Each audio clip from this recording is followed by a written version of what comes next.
Patience Pie in the chat room asks, why is self-love not enough? Or is it? My first thought is that humans are social animals, and it is an innate need and basic instinct to connect with other humans, because in early human history, if you were outcast or lost your tribe, you were in peril and pretty much toast. Like that movie with Tom Hanks stranded on an island with the basketball. So, is self-love enough? It's something I've actually been thinking about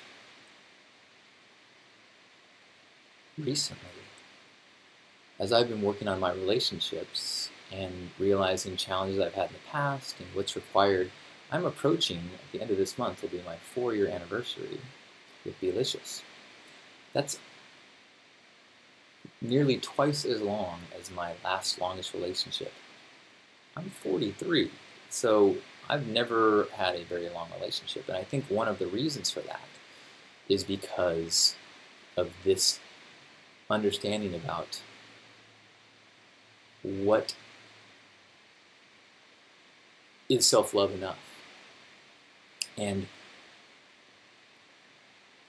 often I think that for some people, myself included, we work really hard to cultivate a self-love situation where you don't need anyone to fill your holes. You know, you like friends and you like other people, but you don't need a partner for your worth. And you seek out someone who's similar, who is their own person, and together you can complement one another. And my relationships have been that way. But at some point, what makes a relationship is that you do start to get a little bit vulnerable, and you do start to depend on the other person a little bit more, and you do start to let yourself intertwine more, overlap more, depend on and be dependent on. And I have a real hard time with that. I really resist that, that being dependent on and being responsible for. But I think that a life partnership requires, the truly deep partnerships of people that make it a long time, don't stay islands forever. They fuse a little bit, and they do allow themselves, because what happens is part of one of the challenges of being totally focused on self-love is I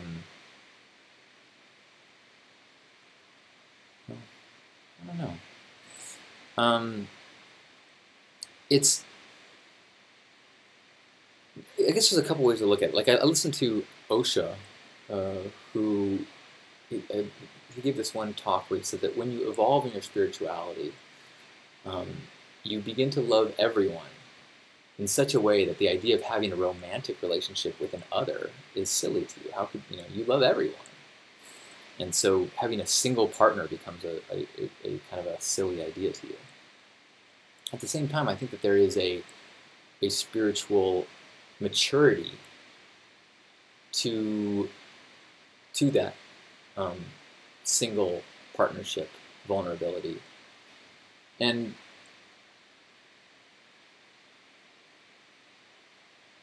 it's a beautiful thing. I mean, I see the people I know that are in partnerships like that. It's a beautiful thing. I've always been.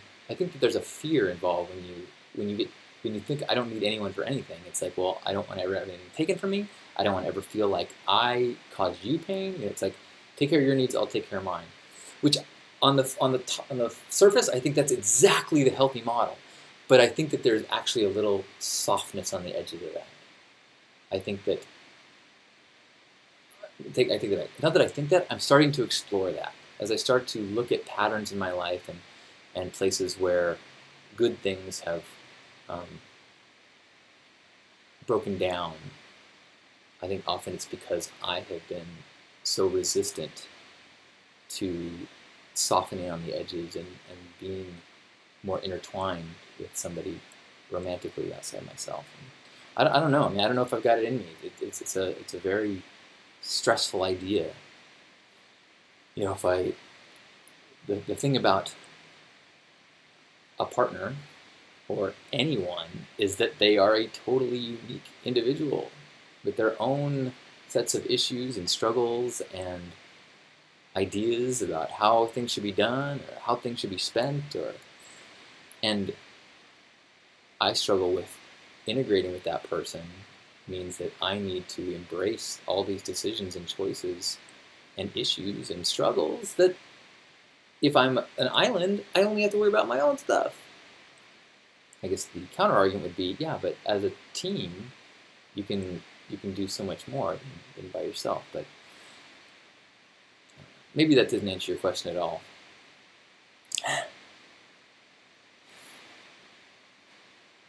So part B of the question is, in a lot of self-help literature, why is people's desire to connect and seek relationships a so-called sign that they lack self-love? There's an assumption that if you are seeking love, that it is because you have not found it within yourself. I think that's a crock, but I could see it over and over again. What do you think? Oh, but I see it over and over again. What do you think? Well, I kind of touched on that. I think that, you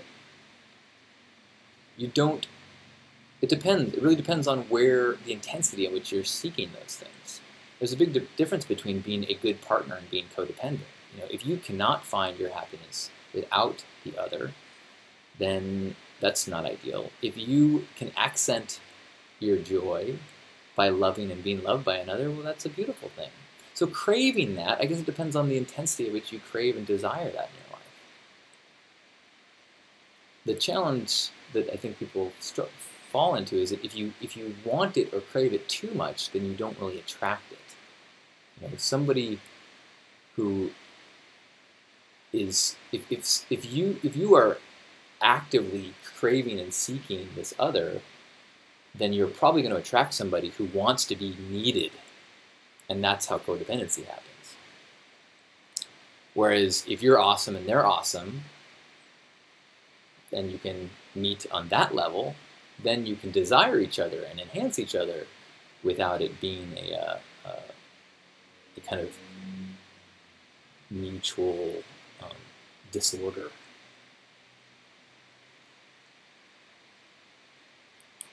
Patients chimed in, I worked so hard on being my island, but it is lonely out here in the boonies, and I feel guilty for wanting to meet people.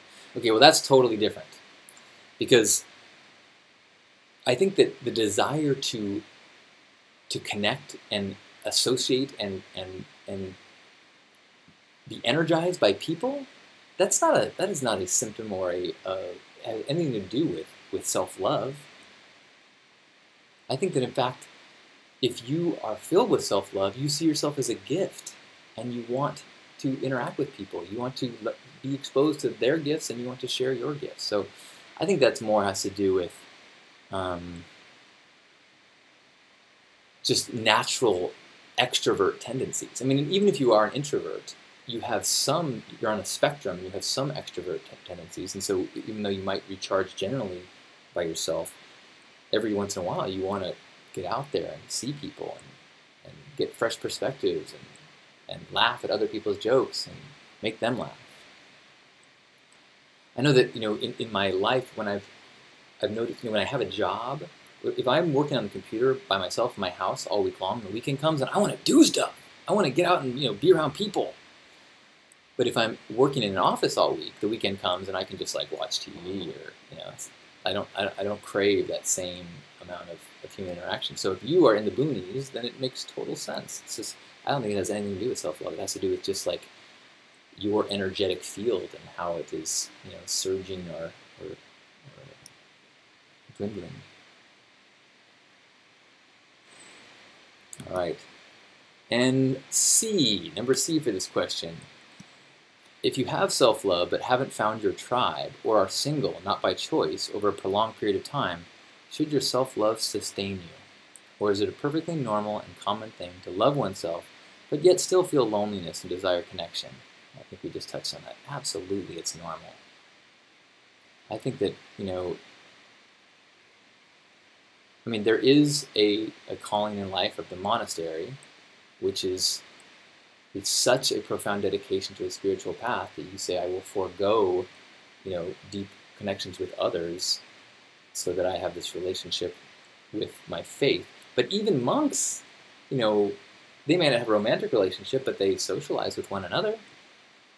If you go to a cave on a mountaintop and meditate, that puts you in a very elite level of spiritual seeker.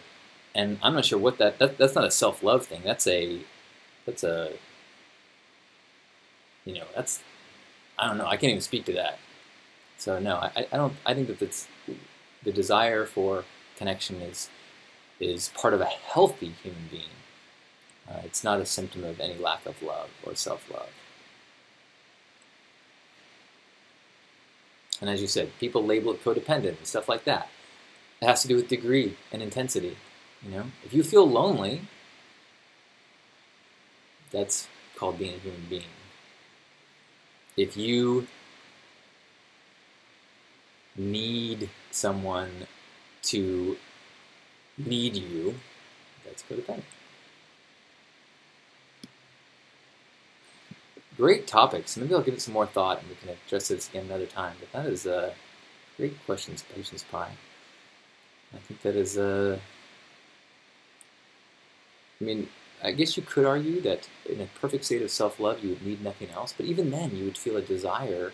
I think that in a state of self-love and divine connection, you would feel called to be of service, to share your gifts, to be in the world.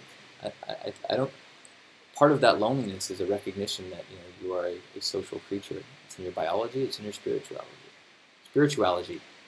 You can quote me on that.